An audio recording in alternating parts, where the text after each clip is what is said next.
Okay, let's start by just going over some of the homework problems from last night. Um, Problem one, the most descriptive name for this quadrilateral is a rectangle.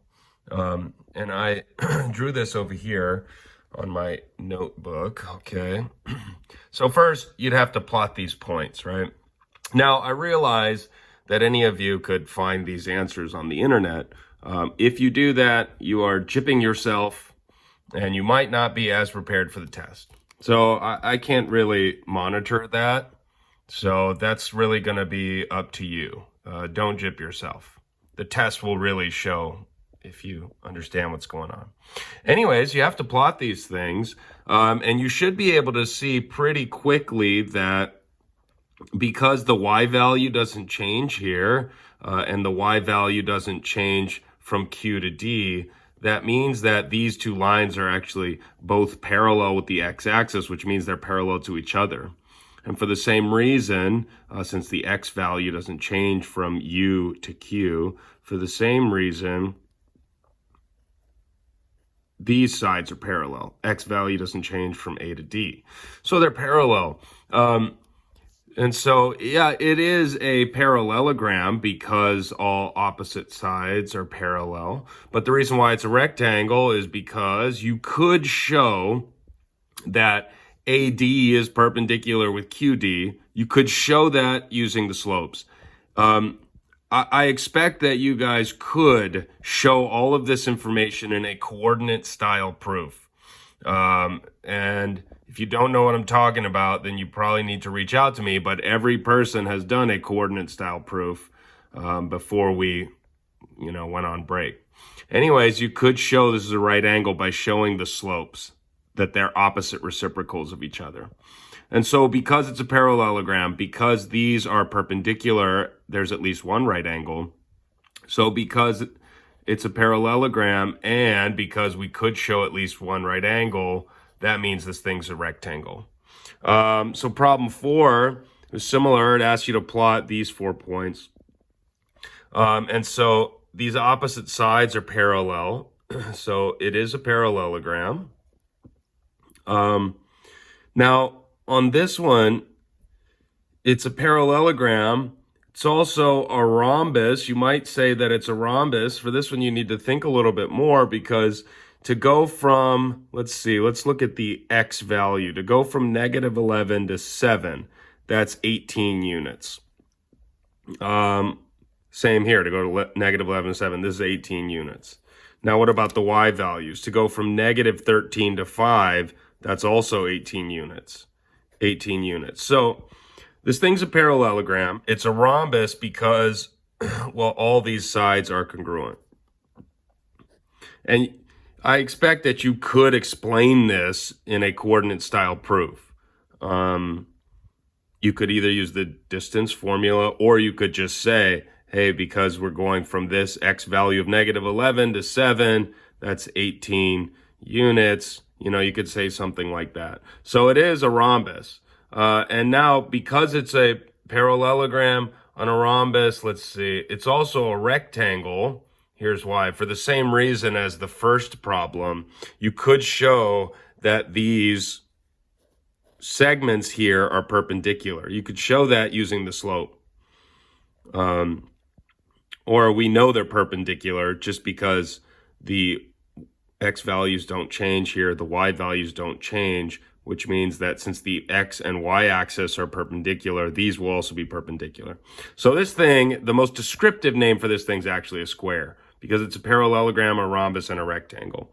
What about 9? So 9 was a proof, and it gave you this information that the lines passing through M are parallel. And so you could show that this thing's a parallelogram by showing the opposite sides are parallel. Then, because this is a right triangle, it has at least one right angle. In your proof, you'd have to say that this angle is a right angle. And so you could prove that this thing here is a rectangle by showing first that the opposite sides are parallel. That's you showing it's a parallelogram. And then by showing that this angle Q, is a right angle, you're showing that the quadrilateral has at least one right angle. And so because of that, it's a rectangle. You know, you could use the notation for rectangle, or you could spell out rectangle. Anyways, sorry, it's hard to hold this at the same time. So I've looked at a lot of people's homework. It looks good. I just hope that you aren't gypping yourself by finding answers somewhere else. Anyways, for your homework today, it's just a continuation of all this stuff that we did yesterday. You're going to start with problem 7. All you have to do is prove that this shape here, ABCD, is a trapezoid. A trapezoid means that there's two opposite sides that are parallel, and the other opposite sides are not parallel. And so that's why they gave you this, to let you know that, hey, AB is definitely not parallel to CD. In your proof, you have to say that because we need to know it's a trapezoid. The non-parallel sides are, well, there is a pair of opposite sides that aren't parallel. And then you somehow have to use the given information to prove that BC is parallel to AD. I'll let you figure that one out. Let's see. Problem 7 is one you'll have to do. Problem 11 is one you'll have to do. I'll let you figure this out. How do you prove an isosceles trapezoid? Yeah, you'll have to prove perimeter. I don't think I need to say anything about that. 13 you'll have to do. So this one says give the most descriptive name. So even though they all look like squares, they are not all squares because the most descriptive name is based off of the givens. So here, two opposite sides are both parallel and congruent. That implies something about this. I'll let you decide what it implies. What about this? So it doesn't tell you that the opposite sides are parallel, so don't assume that they are just from the diagram. So all of these give the most descriptive name based off of the tick marks that are given, not based off of the diagram. They are not all squares, all right? 14, it says justify your conclusion. So I'll need more on this one than what I've been seeing on most people's homework. Basically, think about this as a coordinate proof. You'll have to justify your conclusion, maybe with some equations. Well, first I would plot it so that you could see exactly what it looks like, and then come up with a strategy from there.